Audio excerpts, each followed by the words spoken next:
Bueno, buenos días tengan todos, hermanos amados.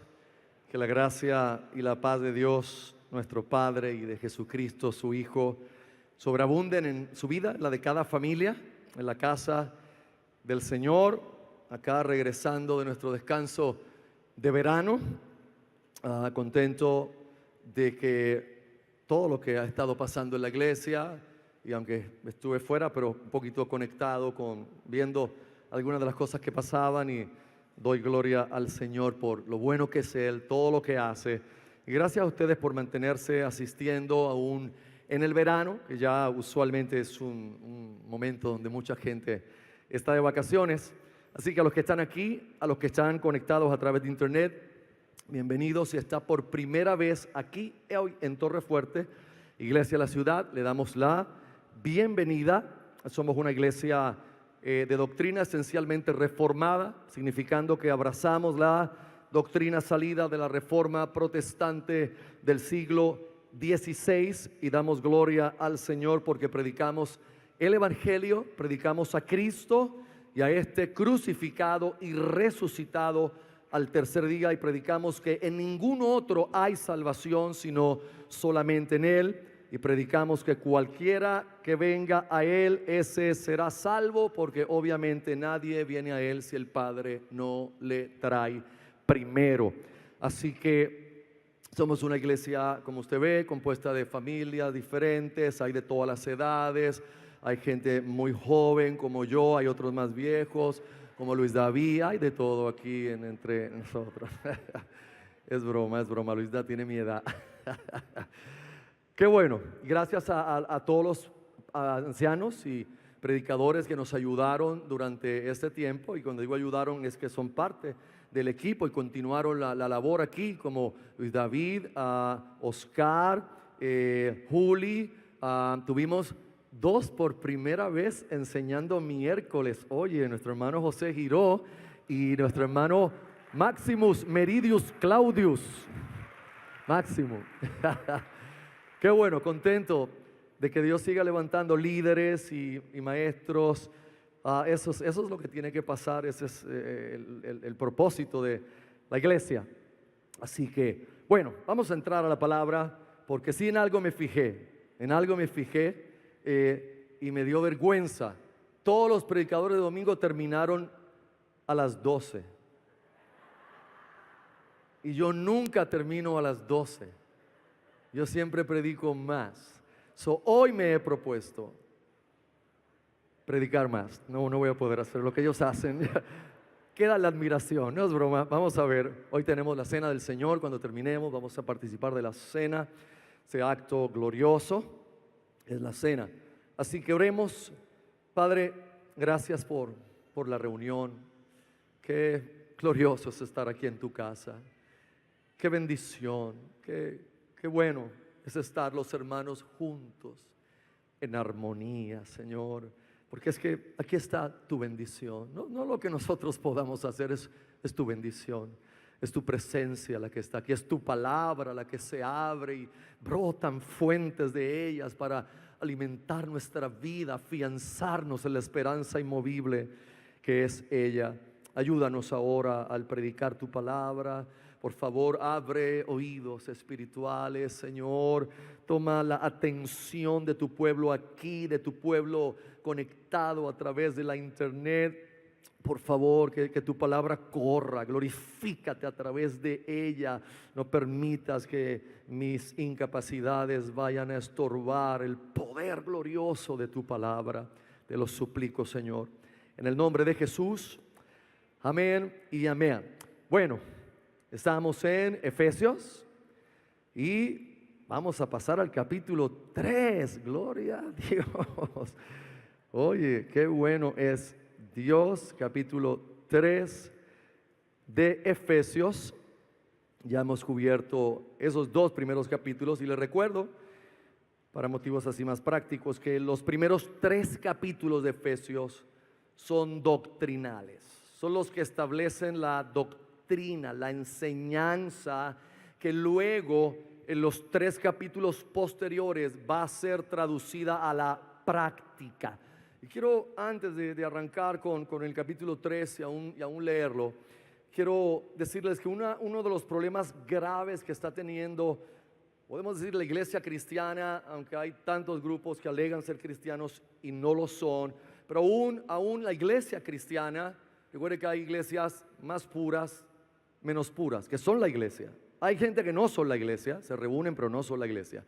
Hay otros que son la iglesia, pero tienen menos pureza doctrinal, pero son la iglesia. Y hay otros que son la iglesia, pero están bastante lejos de la doctrina y Dios está trabajando con ellos. Es Dios que va a encargarse de eso. Pero entonces, lo que ha acontecido es que en este tiempo la iglesia, tratando de traer gente, tratando de llenar las congregaciones, han odiado la enseñanza bíblica y la han cambiado por un mensaje práctico. O sea, han querido entregarle a la gente herramientas. De hecho, escucho predicadores que se jactan de decir, no, porque en esta iglesia tú vienes y lo que hacemos es darte herramientas. Aquí te enseñamos a ser un buen papá, aquí te enseñamos a ser un buen esposo, aquí te enseñamos a ser un buen ciudadano, aquí te enseñamos eso, te enseñamos lo otro. O sea, te damos unos puntos que tú vas a practicar. Y hay un problema grave con eso, hermanos. Y si usted pone el oído a las predicaciones en radio, en televisión y aún de los púlpitos, eso es lo que usted va a encontrar. ¿Y cuál es el problema con eso? Que nadie nunca podrá practicar lo que no entiende y lo que no tiene revelado en su corazón. Esa es la razón triste por la cual tratamos de llevar a la gente a retiros matrimoniales todos los años, retiros matrimoniales. Vamos a llevarle un buen conferenciante, by the way, que sea un psicólogo, una psicóloga, para que estemos allí y le meta principios prácticos para un matrimonio mejor, principios prácticos para esto, principios prácticos para la comunicación. Entonces, hemos hecho eso por 20 años en una iglesia. ¿Y qué hemos tenido?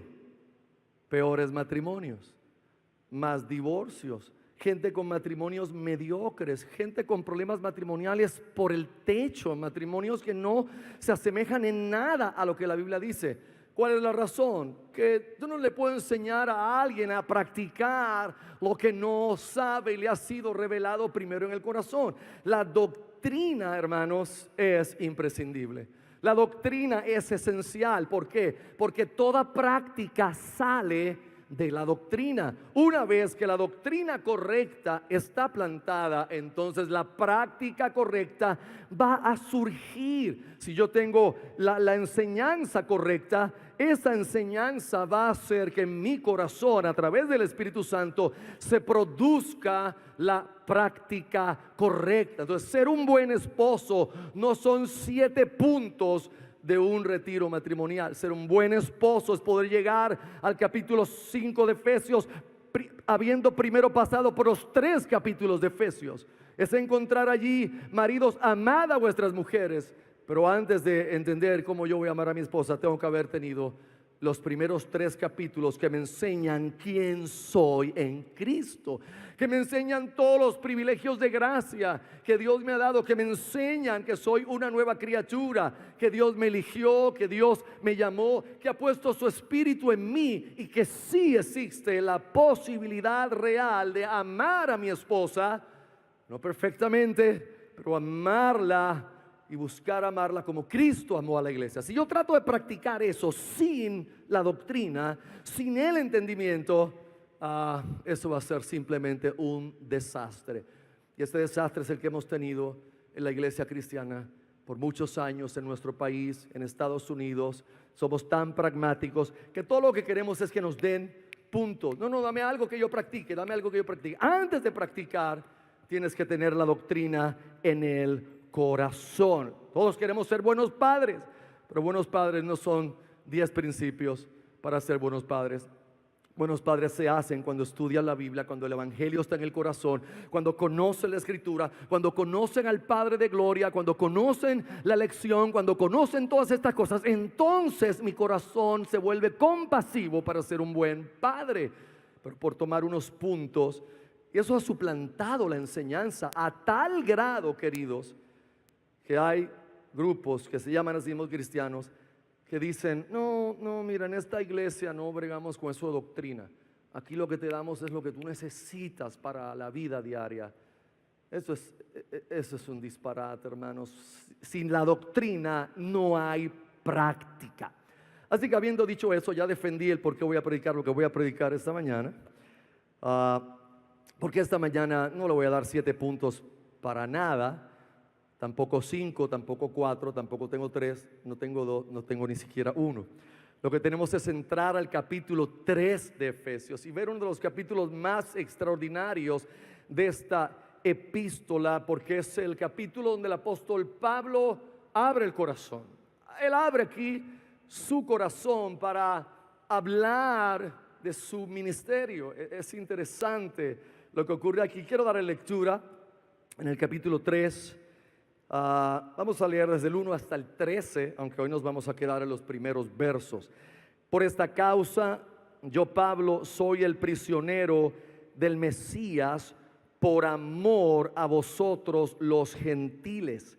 Si es que oísteis acerca de la administración de la gracia de Dios que me fue encomendada para vosotros, conforme a una revelación, me fue dado a conocer el misterio, como antes escribí brevemente, leyendo lo cual podéis percibir mi entendimiento en el misterio del Mesías, que no se dio a conocer a los hijos de los hombres en otras generaciones, como ahora fue revelado a sus santos apóstoles y profetas por el Espíritu, que los gentiles son coherederos y miembros del mismo cuerpo y copartícipes de la promesa en Jesús el Mesías por medio del Evangelio, del cual fui hecho ministro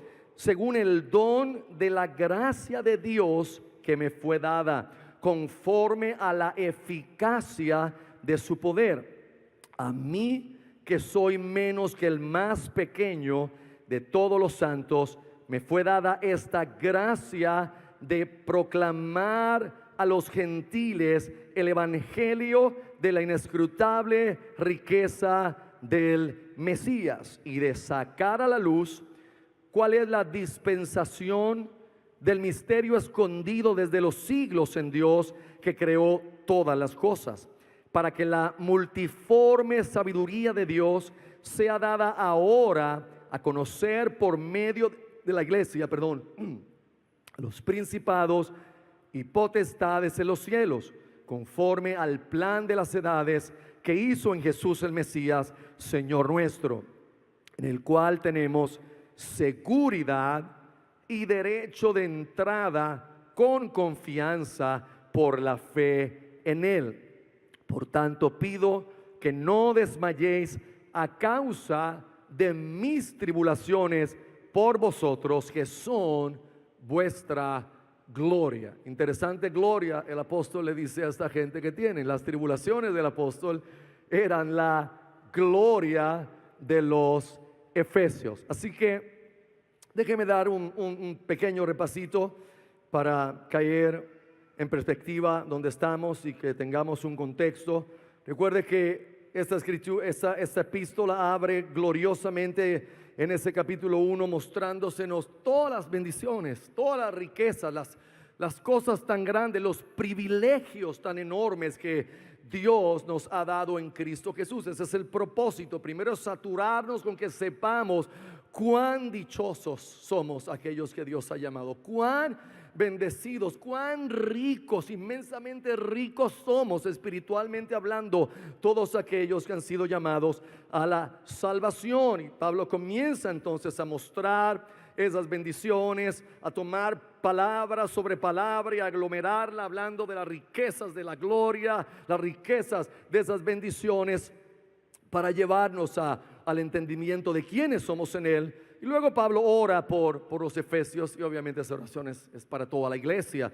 Ora ¿para qué? Para que todo eso que él explicó nos sea alumbrado, hermanos. Esto no es una oración que uno pueda decir, bueno, amén, ya Pablo hizo esa oración. No, hermanos, esta es una oración que nosotros debemos hacer por nosotros, por la iglesia, por nuestras familias. Si podemos todos los días cuando estemos orando, sacar un momento, ir a esa epístola y orar, que en verdad podamos nosotros tener iluminación en nuestro corazón, que los ojos de nuestro corazón sean abiertos a la realidad del Calvario, a la realidad del Evangelio, a la realidad de todas las riquezas que ya se nos han dado en Cristo Jesús, y que cuando las entendemos y las aplicamos son cambia vidas, o sea, son transformadoras de toda nuestra vida cuando las entendemos, cuando podemos tenerlas iluminadas dentro del corazón.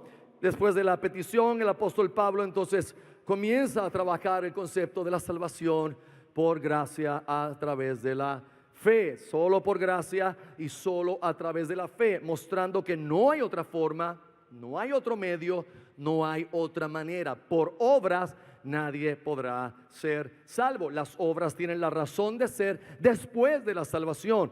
Ya que somos salvos, ahora obramos las cosas que Dios nos ha mandado hacer, y por eso usted encuentra ahí el verso 10, porque somos hechura suya, creados en Jesús el Mesías para buenas obras, las cuales Dios preparó de antemano para que anduviéramos en ellas. Así que nosotros no contendemos con las obras, sino cuando contendemos, lo que hacemos es que contendemos que la gente no ponga su fe en las obras. Yo no tengo problema con que un cristiano haga obras, eso es lo que tiene que hacer. Un cristiano tiene que obrar. Ahora, ¿cuándo tengo el problema? Cuando ese cristiano comienza a poner su confianza en las obras que está haciendo, piensa que Dios se está viéndolo a él mejor cada vez por las obras que hace. Una vez que hace eso, se aleja otra vez del Evangelio. Una vez que hace eso, vuelve otra vez a tratar de ganar su standing o su posición delante de Dios a través de las obras. Así que en la segunda parte de ese capítulo 2, entonces se trabaja un concepto glorioso, súper necesario, que deberemos seguir predicando hasta que el Señor venga, y es la unidad del cuerpo, la unidad de la iglesia, mis amados. Y el concepto básico ahí que muy bien trabajaron los muchachos era que ya no hay separación entre judíos y gentiles. Él quitó la separación a través de la cruz, reconcilió a ambos pueblos en uno, haciendo la paz mediante la sangre de su cruz, de manera que ya no es importante la circuncisión, ya no es importante la incircuncisión, sino lo que es importante ahora es la nueva criatura que en Cristo somos todos nosotros, y que hemos sido unidos todos en el cuerpo de Cristo.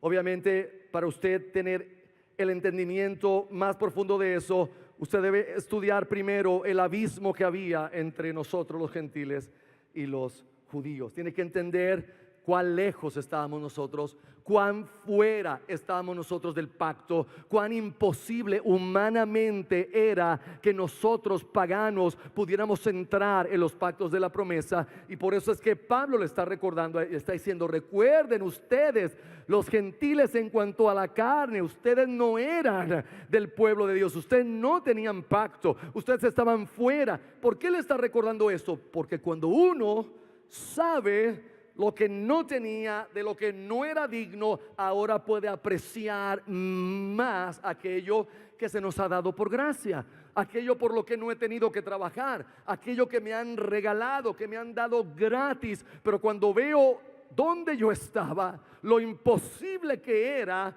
la salvación de los gentiles, pero que en la mano de Dios obviamente y en el corazón de Él estaba antes de la fundación del mundo, estoy hablando en términos humanos, ahora yo puedo apreciar la salvación. Y eso es lo que nos lleva a todos los domingos querer reunirnos y hablar de la salvación, y cantar de la salvación, y cantar de Cristo, y darle gloria a Dios, y salir de aquí y seguir hablando de Él, y encontrarnos a alguien y hablarle de la salvación y del Evangelio.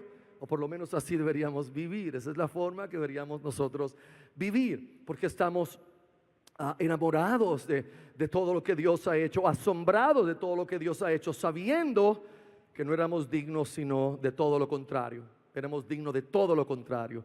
Todo lo que Él nos ha dado, éramos dignos de todo lo contrario. Pero Él nos amó, mis amados. Entonces aquí viene el capítulo 3, donde es un capítulo interesante, porque por eso le puse aquí en el 1 un glorioso paréntesis. ¿Cómo que un paréntesis, pastor? Sí, porque es que hay un paréntesis. Todos los comentaristas, todos los que leen el capítulo, y cuando uno lo lee de esa manera, se puede ver el paréntesis. Pablo va a hacer la segunda oración por los efesios. Él está ya preparado para orar por segunda vez. ¿Por qué tiene que orar? Porque las verdades que está diciendo son tan grandes que él necesita volver a suplicarle a Dios que les revele a esta gente en el corazón lo que él les está escribiendo.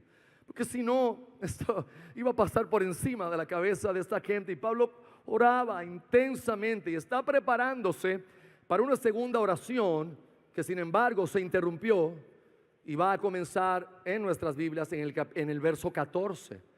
Porque desde el verso 2 hasta el 13 lo que hay es un paréntesis. Hay una paréntesis largo, bastante largo. Fíjate cómo abre el verso 1. Por esta causa, yo, Pablo, soy el prisionero del Mesías por amor a vosotros los gentiles. Ahora mire cómo abre el verso 14 con la misma frase, por esta causa. Para la mayoría de los estudiosos del lenguaje, usted puede tapar del 2 al 13 y Pablo lo que está diciendo es: por esta causa es que ahora yo voy a doblar mis rodillas. Yo estoy preso, pero por esta causa voy a doblar mis rodillas y voy a orar. Y del verso 14 en adelante, ahí está la oración que el apóstol Pablo va a hacer por los efesios, que llegaremos a ella. Una oración extraordinaria, porque va a orar para que podamos comprender realmente y conocer el amor de Cristo, hermano. Conocer el amor de Cristo. Y cuando yo hablo de conocer, en ese conocer no me estoy refiriendo a esa experiencia romántica, esa experiencia externa de, ay sí, estoy enamorado de Cristo y la canción me saca una lagrimita. No, estamos hablando de conocer el amor de Cristo, conocer el amor de la salvación inmerecida que está en nosotros a tal profundidad que eso cambie mi vida. Que el conocimiento de ese amor pueda transformar mi vida. El conocimiento de ese amor me ayude a lidiar con los pecados residentes que todavía están en mí. El conocimiento de ese amor me ayude a vivir en paz con la gente, la vida cristiana. El conocimiento de ese amor transforma la vida. Así que es un paréntesis lo que viene aquí. La intención del apóstol era orar, simplemente orar. Y muchos piensan que la razón del paréntesis es la mención otra vez de la palabra gentiles. En el verso 1 él dice: por esta causa yo, Pablo, soy el prisionero del Mesías por amor a vosotros los gentiles. Es como si Pablo, al ver que escribió esta palabra, tuviera que tomar otra vez un momento y aclararle a esta gente lo que Dios ha hecho con los gentiles. Lo único que esta vez se va a incluir a él como ese apóstol y ese ministro a los gentiles, pero va a volver a recordarles, hermanos, a recordarles. Y yo sé que a alguna gente no les gustan las repeticiones, se le hace difícil escuchar repeticiones. Y amados, usted sabe, y los que saben más que yo lo saben también, que para poder aprender se tiene que repetir. Yo me crié al lado de una escuela elemental, ahí fue donde nací y crecí, y la maestra de primer grado, el salón quedaba en la esquina y las ventanas daban hacia mi casa. Y era increíble cómo esa mujer pasaba todo el día con todos esos grupos, clase por clase, la M con la A, ma, la M con la E, me, la M con la I, mi. Eso era todo el día. Ya uno estaba ahí como, ay Dios mío, cállate, no puedo contigo ya. Porque es todo el día y todos los días. ¿Qué hacían esos niños? Que salían de ahí, ya sabían que la M con la A era ma. ¿Por qué? por la repetición continua, la enseñanza. Así que la Biblia usted va a ver, Pablo se repite a sí mismo bastante. Y cuando se trata de la gracia, ¿qué les puedo decir? Es como que Pablo no podía sobrepasar su pasión por la gracia. Y continuamente tiene que estar hablando. Mire, en el mismo capítulo 3, él habla varias veces como si se repitiera en el verso 2, si es que oísteis acerca de la administración de la gracia de Dios que me fue dada, que me fue encomendada para vosotros. Y ahí continúa que los gentiles sí son, perdón, esta no, hay otra por aquí. A mí, que soy menos que el más pequeño de todos los santos, me fue dada esta gracia de proclamar a los gentiles el evangelio de la inescrutable riqueza del Mesías. Continuamente el apóstol Pablo está tan apasionado por la gracia que se repite a sí mismo buscando simplemente que los efesios, los colosenses, los filipenses, los corintios, los gálatas, los romanos, todos pudieran entender la gracia de Dios. Hermanos, si a veces usted de repente piensa que ya usted entendió todo esto, que ya usted oyó suficiente de la cruz, elimine ese pensamiento de su mente. No es de Dios ese pensamiento, es su carne, es su pecado. El pecado en nosotros aborrece oír de la gracia. El pecado en nosotros aborrece oír de la cruz. El pecado residente en nosotros aborrece que cada domingo vengamos a celebrar la cruz, y nosotros tenemos que mortificar el pecado en nosotros. Y mortificar es una palabra que no se usa ya en la iglesia. Y hay un librito de un puritano que se llama John Owen, la mortificación del pecado. Si usted puede, cómprelo, léalo. Creo que le va a hacer más bien que 50 libros que hayas leído este año o el año pasado. Búsquelo. John Owen es un puritano, un hombre, 1600 y pico, vivió y escribió. Y ese libro, todavía hoy los eruditos más grandes lo siguen tomando para alimentarse personalmente por la iluminación que Dios le dio a este hombre. Mire, es un booklet, es un booklet. Cómo Dios le dio iluminación para el tema de la mortificación del pecado. Porque hay una realidad. El pecado residente en nosotros tiene que ser mortificado a través del Espíritu. No con mi fuerza humana, no con cositas humanas, sino a través del Espíritu mortificar el pecado.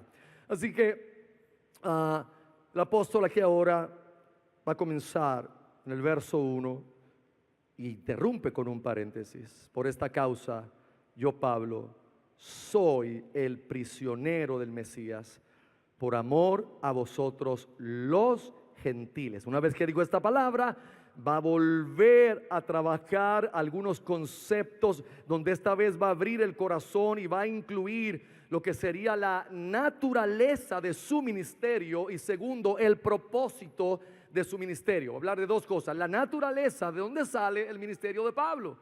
¿Fue un invento de él? No puede ser un invento de él, porque Pablo era Saulo de Tarso. Saulo de Tarso no quería ningún ministerio cristiano. Saulo de Tarso odiaba a los cristianos, estaba buscando matar a los cristianos, y yendo en un viaje a Damasco para matar más cristianos fue que la gracia divina lo alcanzó. Jesús lo buscó, se le apareció en el camino, lo tiró de la cabalgadura, lo convirtió, lo transformó y ahí mismo le dio un ministerio. Eso sí que fue rápido, hermanos. Así lo tiró, patas arriba, se levantó, llamó a Ananías, úngelo, sánalo y dile que tiene un ministerio y que le es necesario sufrir por mi causa, por mi nombre. Así que cuando él dice aquí, por esta causa, hermanos, ¿cuál es la causa realmente? ¿Cuál es la causa que el apóstol Pablo se está refiriendo? Cuando un verso comienza así, hay que hacer referencia a la causa, porque si no, no lo entenderíamos. Él dice, por esta causa. ¿Qué causa? ¿A qué se refiere Pablo? Quizás hay gente que piensa, bueno, tiene que ver con todo lo antes escrito. Puede ser, pero si uno mira directamente está relacionado con lo que él acaba de terminar de escribir. ¿Cuál es la causa que llevó a Pablo a la prisión? ¿Cuál es la causa por la cual el apóstol terminó preso, hermanos? ¿Cuál es la causa por la cual este hombre fue arrestado? Podemos decir Cristo, sí, obviamente en una generalidad, pero ¿cuál es la causa técnica? ¿Qué fue lo que lo llevó allí? Recuerde que es lo que él está predicando en el capítulo 2.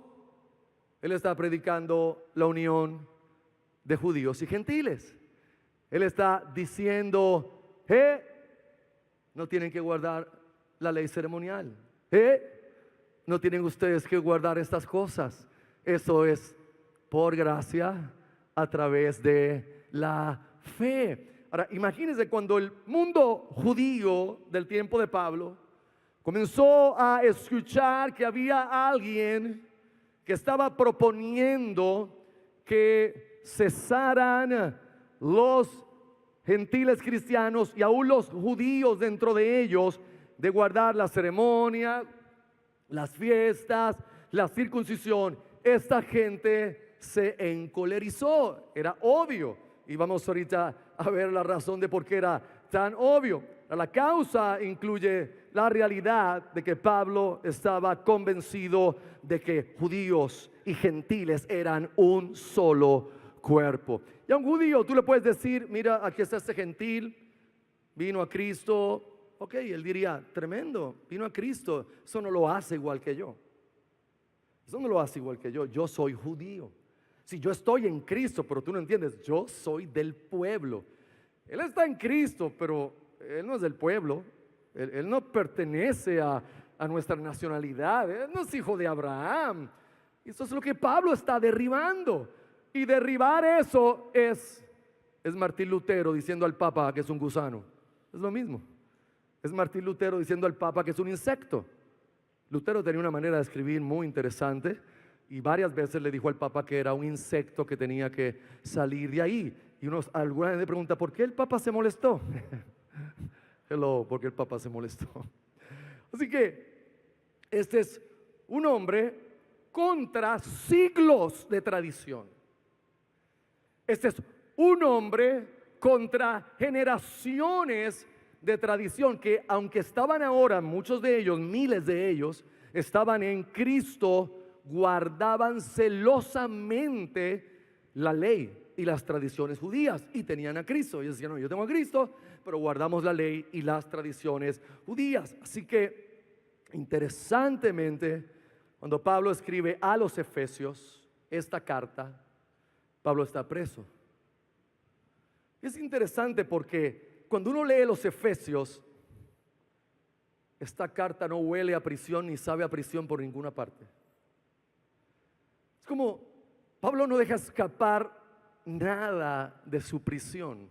Él está tan enfocado en el tema de explicar a los Efesios y al resto de la iglesia cristiana las riquezas en Cristo y lo que producen en nosotros, la práctica y la vida gloriosa que producen, que usted no ve por ninguna parte. Uno no podría saber que este hombre estaba preso.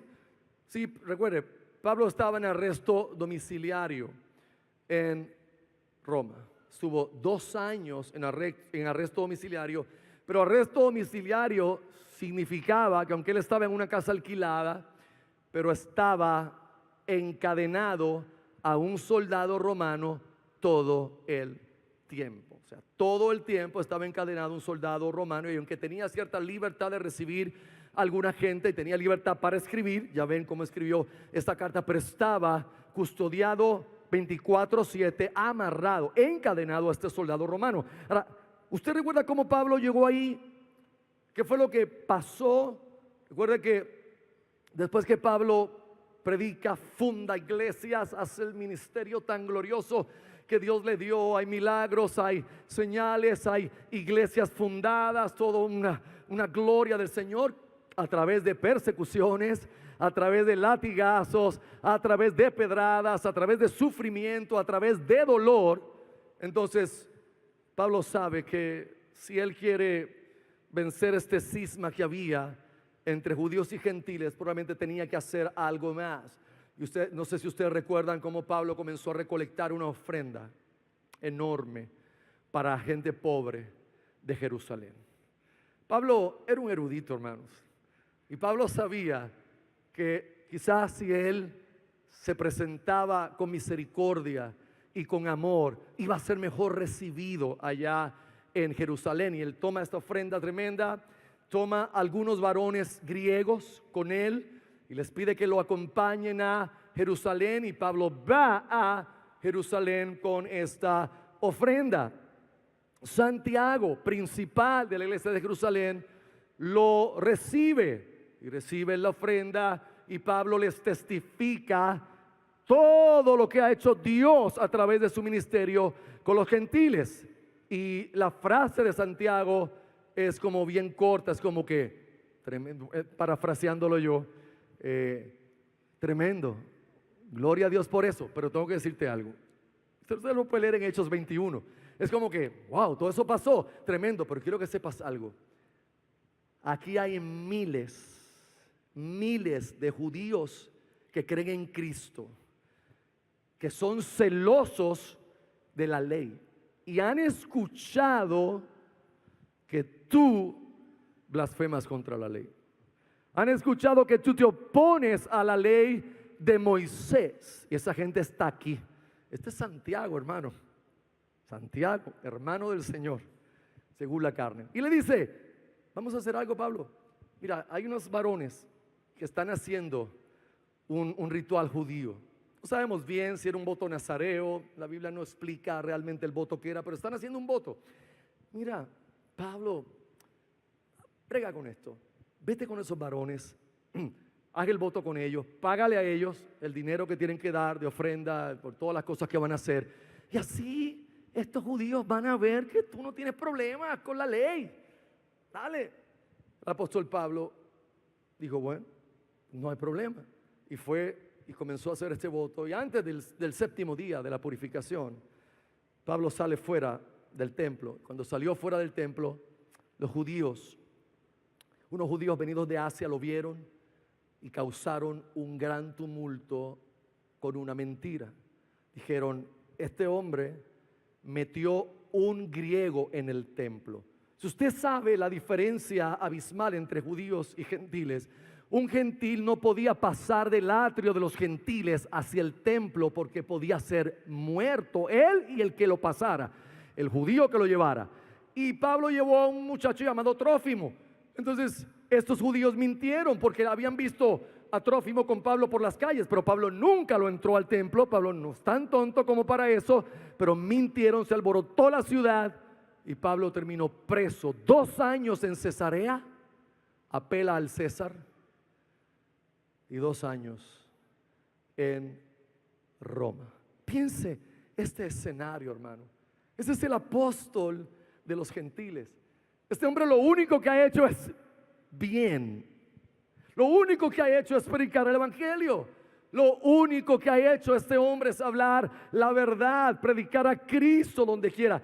Según los estándares de la iglesia moderna, no merecería este hombre estar en el sitial más alto, estar recibido por todos, estar súper próspero, estar en el lugar de honor. Sin embargo, tenemos todo lo contrario. Lo que estaba recibiendo un hombre después de un ministerio extraordinario donde sufrió indeciblemente, ahora era prisión y cárcel, y sin saber lo que realmente iba a acontecer finalmente. Recuerde que hasta en el viaje a Roma Pablo tuvo situaciones difíciles y sufrió indeciblemente también en estos viajes que duraban meses para poder llegar de un lugar a otro. Así que Pablo, desde la prisión ahora, al escribir el capítulo 3, comienza a decirle a esta gente, por esta causa, por predicar la verdad. Por eso yo titulé esto prisionero de la verdad. por predicar la verdad de que judíos y gentiles son un solo cuerpo, predicar la realidad del evangelio, de que Dios no hace acepción entre judíos, gentiles, ni ninguna otra raza, sino que lo que importa en Cristo es la nueva criatura. Por esta causa, yo, Pablo, soy el prisionero del Mesías. El apóstol Pablo se negó a declararse prisionero de Roma. El apóstol Pablo se negó rotundamente a declararse prisionero del César, porque si algo sabía el apóstol, hermanos, si algo podía darle la fuerza para sostenerlo en las situaciones más difíciles y paupérrimas, era el conocimiento de que si él estaba allí por la voluntad divina. Estaba allí porque Dios lo quería allí. Estaba allí porque Jesús lo quería allí. Pablo sabía que si no fuese la voluntad de Dios, ni el César, ni 10 emperadores, ni 50 ejércitos juntos hubiesen podido arrestarlo y meterlo en la cárcel. Pero Pablo estaba consciente de que el estar donde estaba era la providencia divina, era la voluntad soberana del Dios de los cielos. Oh, amados, cuando vemos esto, es que nosotros tenemos que cobrar esperanza en medio de nuestras propias tribulaciones, en medio de lo que estamos atravesando. La esperanza nuestra es que donde yo esté hoy, sufriendo o tranquilo, estoy allí por la voluntad divina, estoy allí por causa de la providencia divina en mi vida. Y eso trae al corazón esperanza, trae al corazón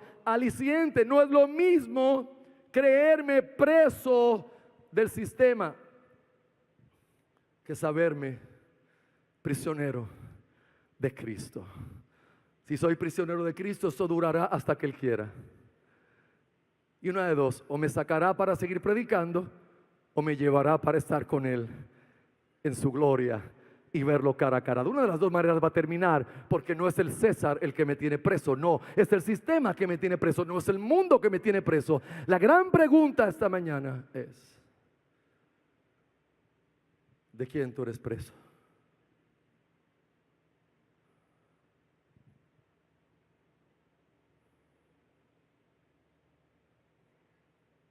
Hay madres que son presas de un problema de adicción de su hijo. Esa es su cárcel. Esa es su prisión. No, esa no puede ser tu prisión, mujer. Esa no puede ser tu cárcel. Hay otros que son presos de una enfermedad crónica. Soy preso del cáncer. Soy preso de un problema renal. Estoy preso de un tumor en la cabeza. ¿No? Si tú crees que tu circunstancia es tu prisión, te has olvidado de quién está sentado en el trono, sosteniendo el universo con su mano. No sé si me entienden. Y no lo digo para emocionarle, ni es un pep talk. No lo estoy diciendo para que salga. No, es para que cuando estamos enfrentando ese tipo de situación, que estamos sufriendo, no debemos sufrir a lo loco, sin sentido. Si voy a sufrir, tengo que sufrir con el sentido correcto, la perspectiva correcta. Estoy sufriendo en Cristo y por Cristo. Ahora, triste que estemos sufriendo por nuestro pecado. ¿Ves? Triste, hombre, si lo que estás sufriendo es que por estar con otra destruiste tu matrimonio. Eso sí es triste, porque tú no sufres para la gloria de Dios, sufres por la consecuencia de tu pecado. Pero aún así, si eres creyente, en medio de eso, Dios se va a glorificar. Aunque usted hoy no lo entienda, no lo comprenda, ni siquiera nuestro pecado sobrepasará el propósito divino de Dios en nuestra vida. Yo no sé cuál es su cárcel esta mañana. Para algunos la cárcel es el trabajo. Este trabajo. No, es que nuestra perspectiva es incorrecta, hermanos. Saben que una de las cosas que la reforma influenció en el mundo fue el valor del trabajo.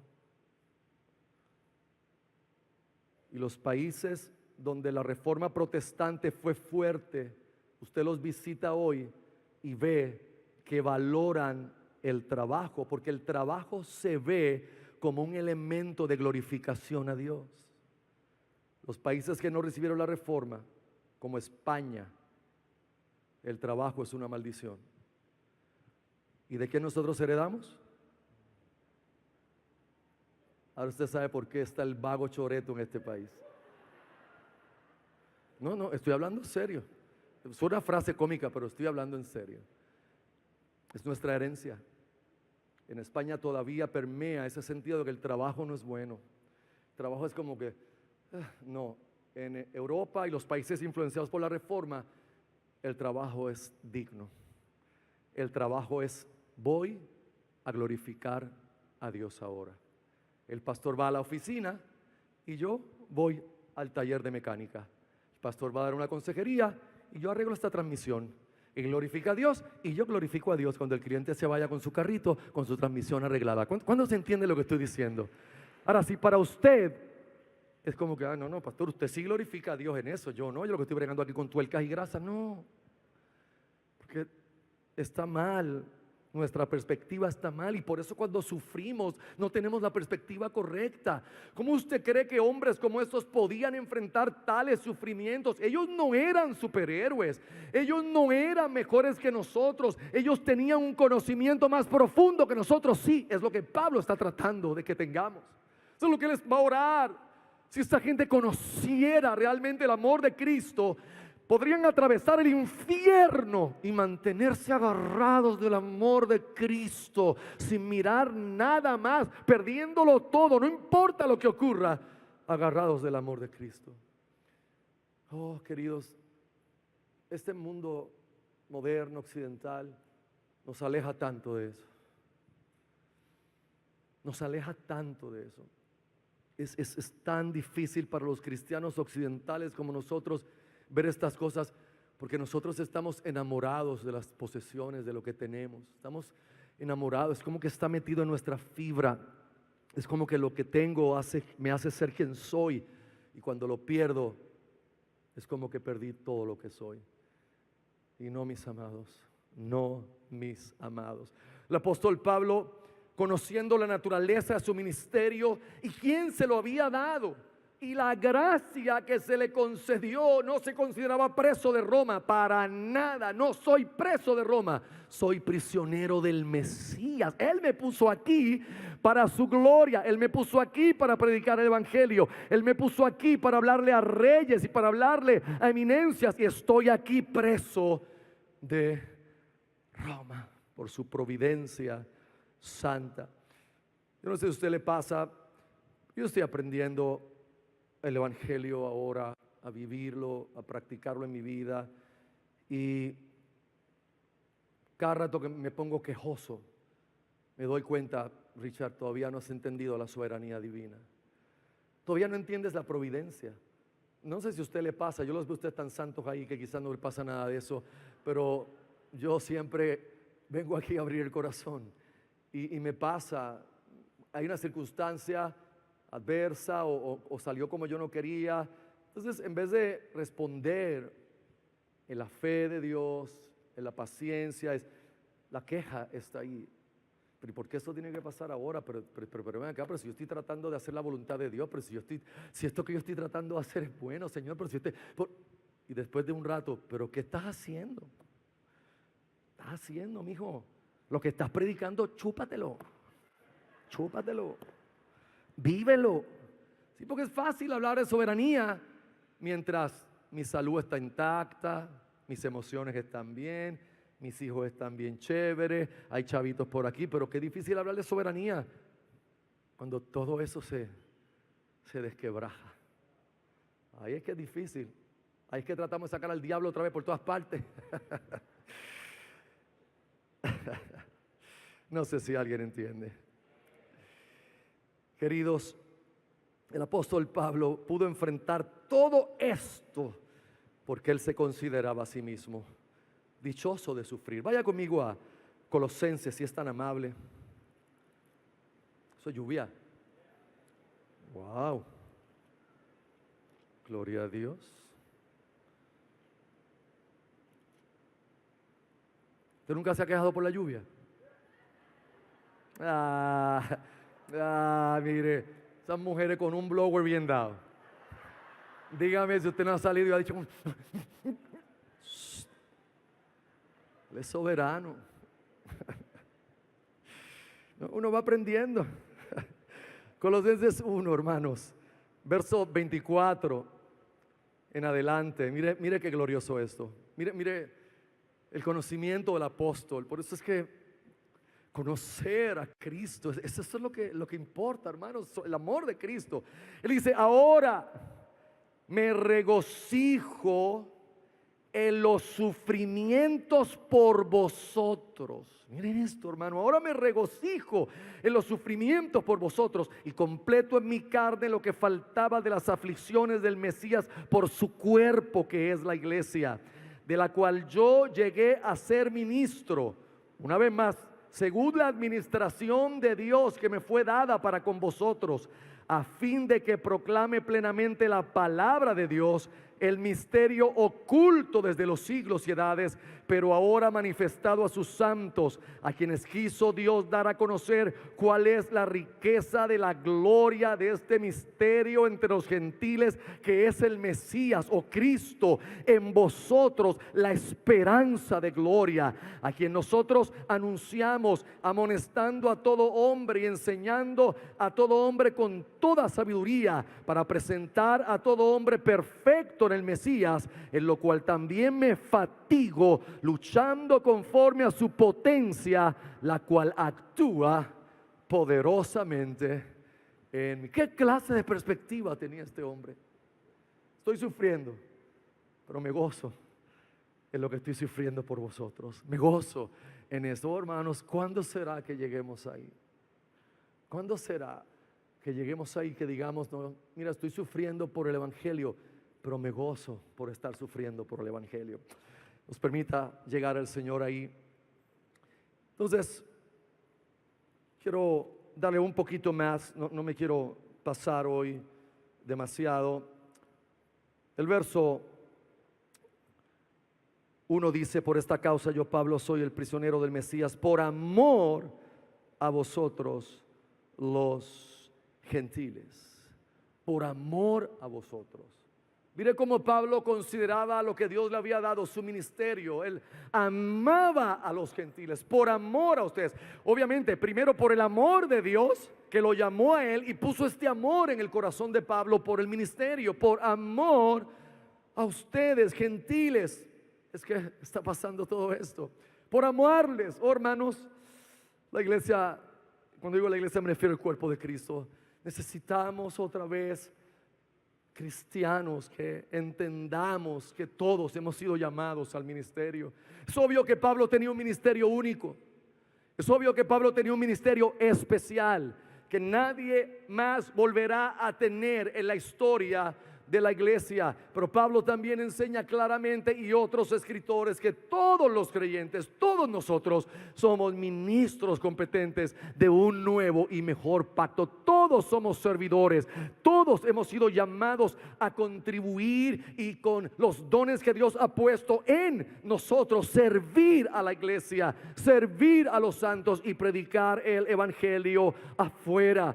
Mis amados, debemos orar que la jerarquía en la iglesia se termine de caer y que volvamos al ministerio de todos todo el tiempo. Es el ministerio de toda la iglesia todo el tiempo. Es el ministerio de cada creyente. Cada creyente tiene algo para contribuir. Hay una gracia, hay una medida, hay algún don, hay alguna fuerza que Dios ha entregado. Pero la iglesia insiste en la jerarquía, apagando así a los miembros de la iglesia, cuando debe ser el cuerpo el que ministra al cuerpo, el cuerpo el que sane al cuerpo, el cuerpo el que aconseje al cuerpo, el cuerpo el que pueda ayudar al cuerpo, el que perdone al cuerpo, el que exhorte al cuerpo, el que predique también al propio cuerpo cuando estamos juntos, hablándonos unos a otros la palabra de Dios. Por amor a vosotros los gentiles.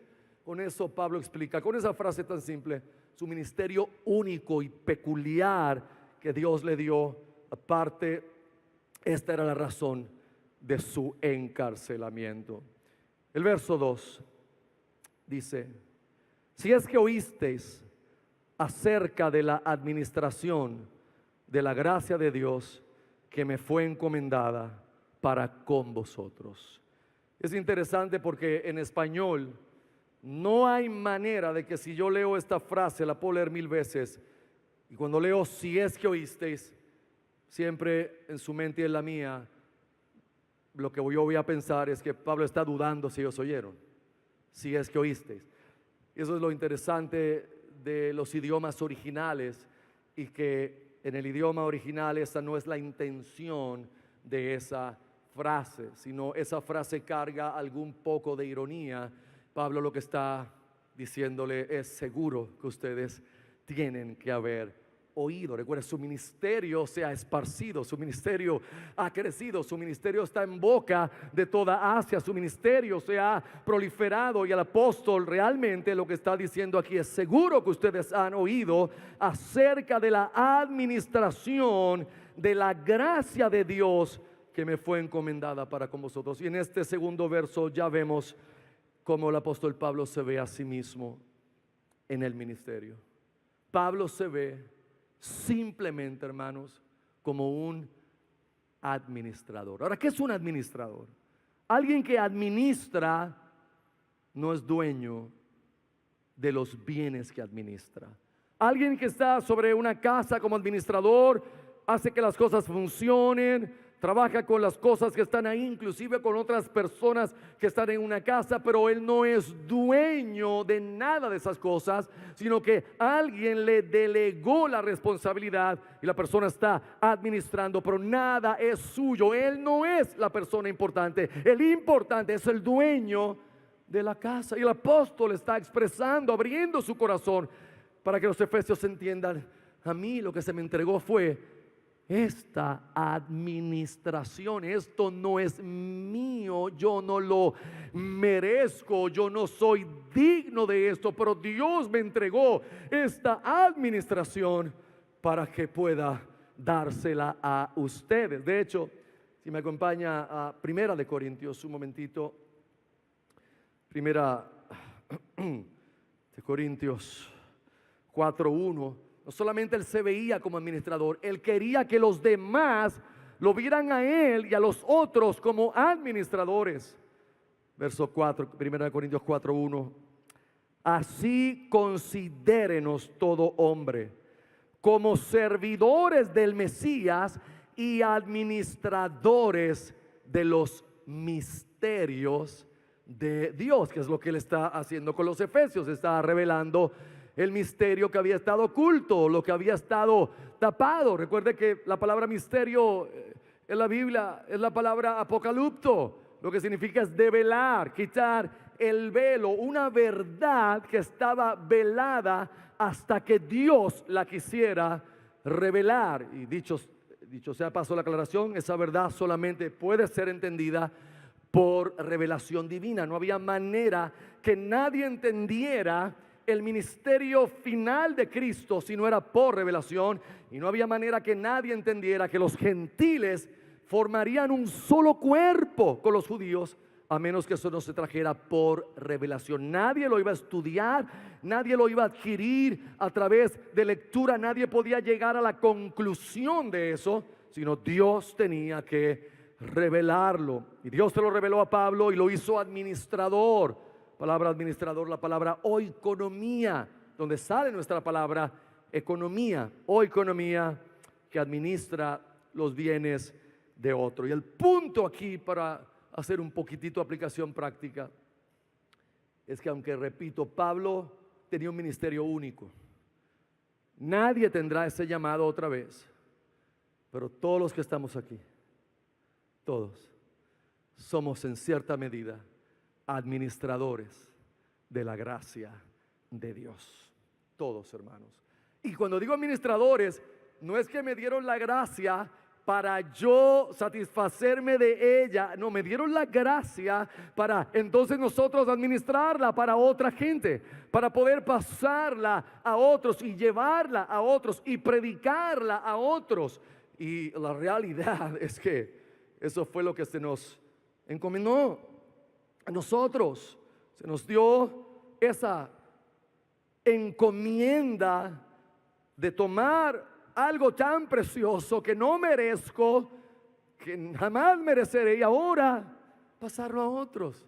Y si usted está aquí esta mañana, algún invitado, o me estás oyendo ahí por la internet y viendo, y usted no está en la gracia de Dios, sepa que la Escritura dice que Dios llama a todo hombre, a toda mujer, en todo lugar, a que se arrepienta. Ese es el llamamiento divino. Todo hombre y toda mujer es pecador, y Dios le llama en Cristo a que se arrepienta y venga a Cristo, venga al Salvador para pedirle misericordia y venga en arrepentimiento sincero y genuino. Y Él dice que todo al que Él viene, Él no le echará fuera. Si usted está esta mañana aquí, mi mejor consejo que yo le puedo dar en la vida es: vuélvase al Salvador, vuélvase usted en arrepentimiento a Cristo Jesús. Primera de Pedro 4:10, hermanos, ya ahora sí voy a terminar para la cena. Aleluya, Padre, gracias por tu amor. Primera de Pedro capítulo 4, el verso 10. Cada uno, según el don que recibió, ministrelo a los otros, mire bien, como buenos administradores de la multiforme gracia de Dios. Ahí no le está hablando a apóstoles, ahí no le está hablando a pastores, ahí le está hablando a toda la iglesia, a todos nosotros. Repito, cada uno según el don que recibió, ministrelo a los otros como buenos administradores de la multiforme gracia de Dios. Y hay una razón sumamente importante para hacerlo, que no debe ser tomada en menos o en menosprecio, y es que, mis amados, tenga claro que todos nuestros pecados fueron perdonados. Ningún pecado nuestro se va a resolver o dilucidar en el cielo. Todos nuestros pecados fueron perdonados, pero nuestra administración será llevada a cuenta. Le repito, nadie tendrá ningún juicio, ningún cristiano verdadero tendrá un juicio por sus pecados. ¿Por qué? Porque Cristo murió por esos pecados, por cada uno de ellos, todos, cada uno de ellos. Pero la Biblia dice claramente, el apóstol Pablo hablando a los corintios, porque todos comparecerán ante el tribunal de Cristo.